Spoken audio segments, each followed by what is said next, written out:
and welcome to Microsoft Excel 2013. This is Chapter 2 or Project 2, and in this chapter we're going to be working on formulas, functions, and formatting. This is part 1 of our project that we do together, so be sure and watch all the videos in this so you can get through all the work. So some of the objectives of this chapter is we're going to enter formulas using the keyboard. We're also going to enter formulas using the point mode. We did a little bit of this back in Chapter 1. We will be applying the max, min, and average functions.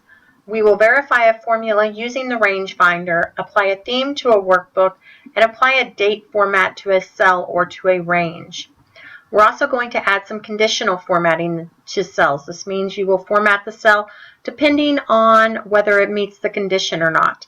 We'll change the column width and row height, check our spelling because we've learned that Excel does not do automatic spell check for us. We'll change our margins and our headers in our print layout view, and preview and print versions and sections of a worksheet. So instead of the whole worksheet, you can print just part of it. So the project we're going to be doing is called HyperMss Online Storage, and this is a salary report. In Chapter 1, we learned how to enter the data, the sum values, format the worksheet, and to make it easier to read and to draw a chart. This chapter, we're going to continue working on some of those same skills. However, we're going to use a formula and a function. A function is a pre-written formula that is built into Excel. We're also going to, we've already talked about the objectives. So in this one, you can see on your screen right now, we are looking at the HyperMss Online Storage spreadsheet that we're going to be creating together. HyperMss Online Storage establishes its own website to provide online storage for its customers. The owners pay employees to maintain the servers and handle customer requests. Before the owners can pay the employees, they must summarize the hours worked, the pay rate, the tax information for each employee to ensure that the business properly compensates its employees. This summary is going to include information such as the employee names, numbers of dependents, hours worked, and their hourly pay rate. We're also going to then calculate their gross pay, their tax withheld, and we will work on and get the net pay. We'll also find out our highest, lowest, and average for those numbers. This will be our salary report we're going to use. So when you are working in Excel, you want to, first of all, before you ever start, you're going to kind of look at a roadmap, or what is it we want to really do. So before we get started, we need to, in our mind, map out, or even on a piece of paper, draw out what we're planning to do in this spreadsheet. So we know that at the top of the spreadsheet, we're going to want the name of our company and that this is our salary report.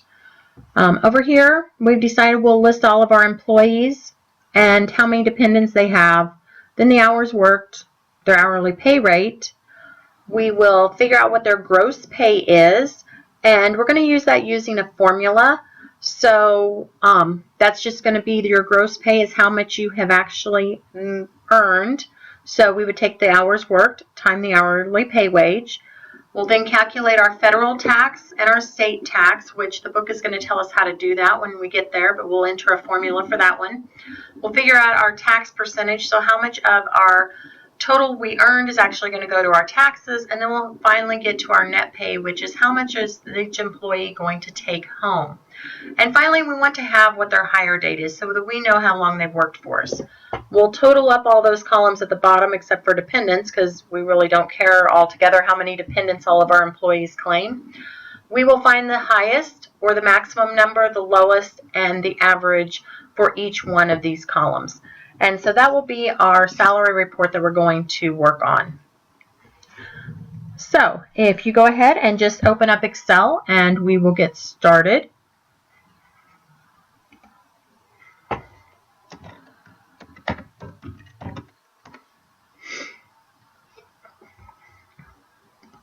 Okay, I'm starting with a blank worksheet, and here's what it looks like. I will go ahead and zoom that up a little bit so you can see everything that I'm typing.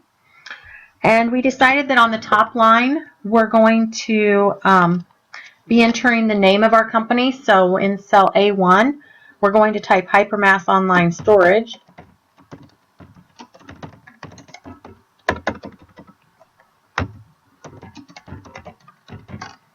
And then on the second line, we'll type salary report. Now we know we're going to format those to have them centered, but for right now, we're just going to work on entering in all of our data, and then we will work on the formatting at the end. So in cell A3, that's where we're going to type our column heading for employee. Then we wanted to have their dependents. And dependents is how many people that employee is claiming on their taxes that they are responsible for. Usually this is the number of children they have living at home. We want to have their hours worked, and to do this one's a little bit different. We don't want the column to be real wide, and so we want hours on the top line and worked below it, but we all want it in the same cell. So to do that, we're going to go ahead and type out the word hours. And then instead of pressing tab, which would take us over a column, or pressing enter, which would take us down a row, we're actually going to press alt enter. So on your keyboard, press alt enter, and it's going to make a second row, a second line in that same cell, and we're going to type worked. Then whenever I hit tab, I'll go over to D. You can see there hours is above the word work, so it's on 2 rows. I'm going to do the same thing, hourly, alt enter, pay rate, tab, and then I'll just go ahead and go across.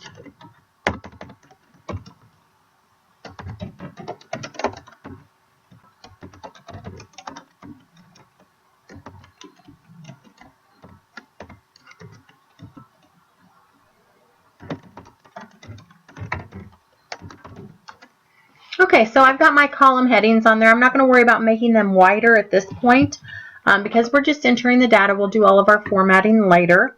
So we're ready to start with our first employee. So we're going to type their name, and we're going to type them last name first, then comma, first name. I'm just going to hit tab to move over. So that is Carl Michael. He has 3 dependents. He worked 60.45 hours last week. Looks like this must be a bi-weekly pay series, so he worked 60.45 hours in the last 2 weeks. And he makes $19.50 an hour. So now we're going to skip the formulas for now. And I'm going to go over to his hire date. And in this hire date, he was hired on April the 5th of 2010. So I'm just going to type 4/5/10. Now, whenever I press enter, you're going to notice that it changes. It actually makes it 2010. And the reason why Excel does this is because a lot of businesses use 4 digits for the year because you want to make sure that that's 2010, not 1910. Of course, we don't assume he was hired in 1910, but depending on what kind of information you're putting into your spreadsheet, we just don't want to have any mistakes or any questions later. Also, back here on 1950, you do not have to, we're not typing any dollar signs, and we're not typing any commas. And for 1950, it did drop the 0 at the end of the 5, so you don't even have to type any trailing zeros because it doesn't know that that's a dollar and cent at this point because we haven't formatted it. So later on, whenever we reformat that to be $1, it's going to make that 50 cents. Okay, so we're just going to go ahead and type in the rest of our information. I'm going to go ahead and put up a picture for you to look at. So here is the table for the information you're going to type in. We've already done Michael Carl. So go ahead and go through all of our employees and type in the information and resume the video when you're done.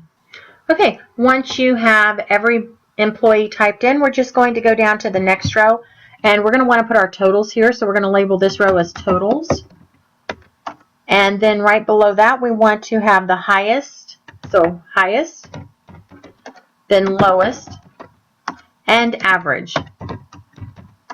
Okay, so now we have entered all of our data. Everything left to do on this spreadsheet is going to be formulas, functions, and formatting. So we will, I recommend going ahead and saving this just so we don't lose it somewhere. And we're going to save it as ex2 HyperMss. So go ahead and save the file as ex2 HyperMss. And be sure you put it where you can find it later.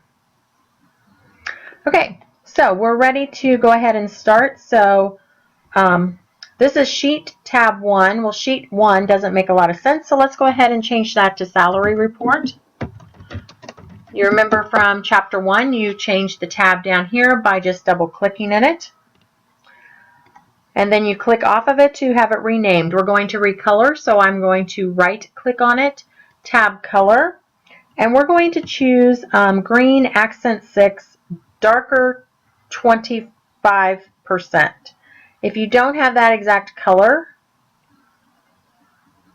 here's where mine's located. If you don't have that exact color, go ahead and just make it a green color.